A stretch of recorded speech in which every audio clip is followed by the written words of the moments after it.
Hello friends, চলে এসেছি আজকে আরও একটা নতুন ভিডিও নিয়ে। কিন্তু আজকের ভিডিওটি একটু স্পেশাল হতে চলেছে, কারণ আজকে ভিডিওটি আমি নয়, পুরোটাই করেছে আমার মা। এবং মাকে দিয়ে ভিডিওটি শুটিং করানো এবং মাকে রাজি করানোর পুরো কৃতিত্বটাই আমার বোনের। তো চলো আজকের ভিডিওটি শুরু করা যাক। মা তাকাও তাকাও, ভিডিও করছি, একটু তাকাও। মা তাহলে আমাদের চ্যানেলের জন্য দু একটা ইয়াররিংস বানিয়ে দাও না। তাড়াতাড়ি একটু তো চেষ্টা করতে লাগবে, বল অনেকদিন ছেড়ে দিয়েছি তো। না না, পারবে পারবে, আমি ভিডিও করব তাহলে। আচ্ছা একটু চেষ্টা করি, হ্যাঁ একটু চেষ্টা।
ডাবদারেই অনেকদিন বাদে কুশ কাটা নিয়ে বসলাম।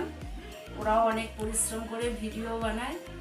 তোমাদের যদি ভালো লেগে থাকে লাইক করো এবং চ্যানেলটা সাবস্ক্রাইব করে দিও।